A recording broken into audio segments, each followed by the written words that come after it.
What's up, streamers? Tonight, I want to start off with talking about Einstein's definition of insanity.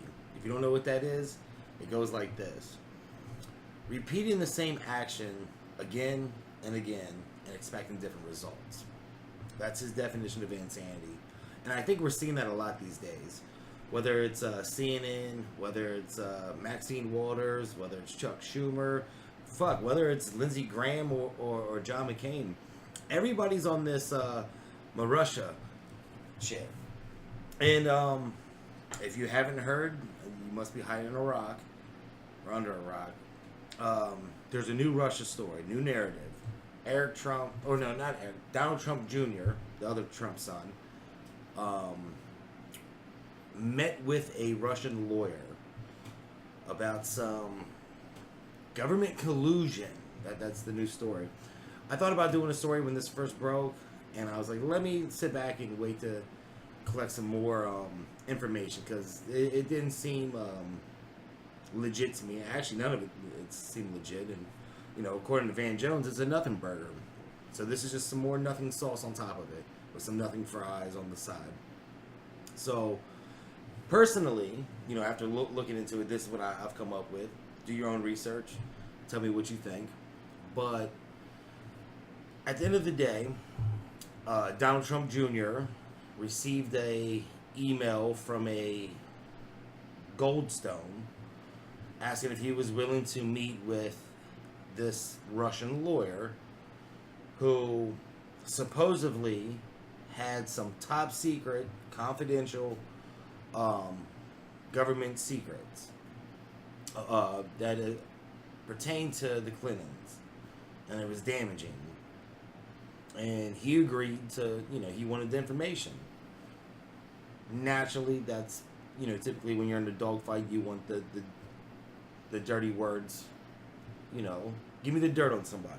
You've heard that slogan. So he went, met with the lady for 20 minutes, and ended up being, she wanted to talk about a adoption act that, there was some stuff going on between, like Russia stopped letting Americans adopt Russian children, and a fiasco there. That's a whole different conversation, at least what it seems to be at the most part right now. And that was it. There was no Clinton news, no big stuff. So he skedaddled. He left. Now it's come out, 7 months later, 8 months later, that, actually a year later. It's been a year now since they met. I think it was June 6th. Don't quote me on the actual date, but I'm pretty sure that's when it was, when the meeting was. And they're just now bringing that out. That's their smoking gun. And Donald Trump Jr., as soon as it broke, was like, what, these emails? And put them out there. And actually, I'll have to link it in the description. The guy that was handling the case, he had a meltdown on Twitter. You can watch that. It's like 10 minutes straight of him just talking about how hard he worked on it. But at the end of the day, a lot of people are like, oh, this shows collusion. I don't know if it shows collusion, and if that's the case, every politician in the world's guilty, because they all try to get dirt on their foe, their counterpart, the person they're running against. So there's really nothing there on that aspect. He was a civilian at the time, trying to build up some steam for his father, who apparently everybody has said so far that he didn't know about it. The vice president didn't know about it. He wasn't in the fold at that time. So it was just between Donald Trump Jr., Jared Kushner was there, Paul Manafort was there, and there was really not much dialogue in this conversation. However, the email does say government confidential Clinton, so it looks like there is collusion, because it also states that Russian supports his father winning, which naturally, I mean, only lunatics wanted Clinton to win. If I was Putin, I would want the president that I thought I could work with the best. Trump said that he was willing to work with him. Clinton said that, there was no working with him. Why wouldn't he support that? That doesn't mean that there's any type of criminal activity going on. And then the lawyer came out, said she's not involved with the Kremlin at all.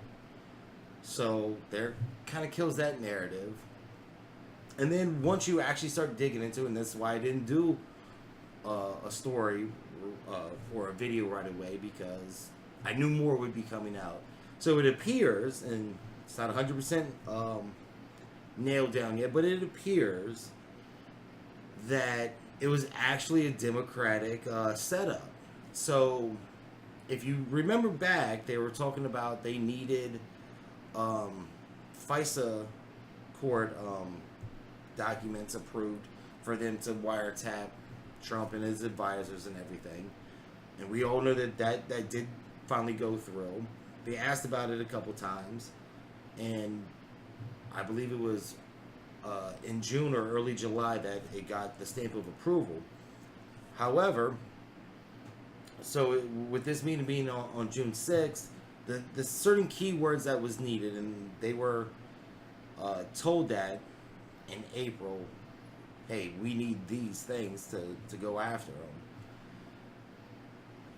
If you look at the email, it specifically says Clinton, government, Russia, support your father. It all, yeah, sure, sounds like the smoking gun. However, if you do enough research, you see the smoking gun is actually pointed in the mirror.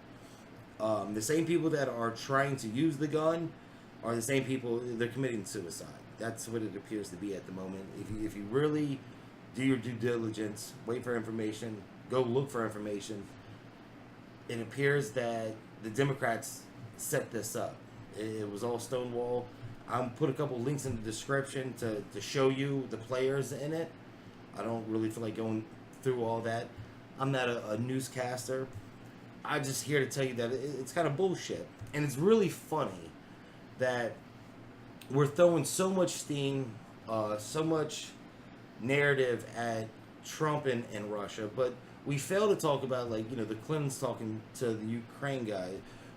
We fail to talk about how the DNC in itself conspired against Bernie Sanders. Not that I like the guy, but they still did that.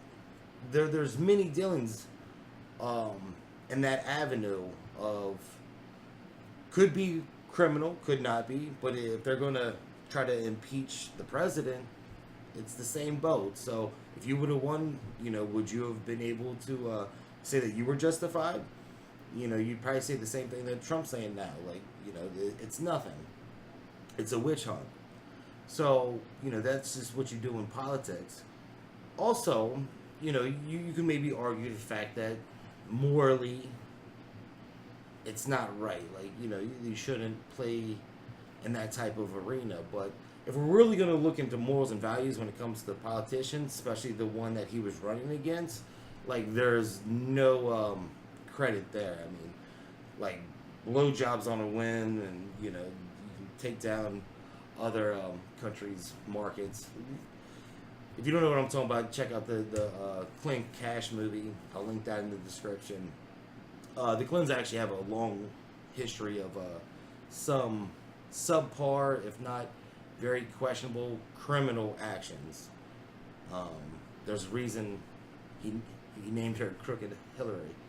So at the end of the day, it's just another wild goose chase, and unfortunately, I'm doing another story about Russia narrative and Trump, and I'd rather get to some other topics, some things I enjoy talking about more than politics all the time. But it seems like we're stuck here. So here we are, and we're gonna keep doing our due diligence and digging to expose what the truth is, no matter what it is. If they find the smoking gun and the smoking gun's there, I'll be the first to say, yeah, you fucked up, impeach the bastard, whatever. But it's not there. You can't impeach somebody on some bullshit, And when we really start talking about impeachment, like, think about it. I've been hearing Maxine Waters for a month now talking about impeachment, and although I think she also said that she wanted to deport him, which I don't know how that works.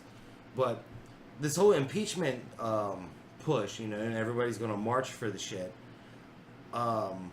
Think about who you're going to get in replace. Like, Donald Trump is actually not really a conservative. He's kind of like in the middle there. A little more liberal than any other Republican. You're going to get the guy who says that he's a Christian, conservative, then Republican. You know, you're not going to be able to just put Hillary Clinton in his place. So, if that's what you were thinking, you're as dumb as I thought you were.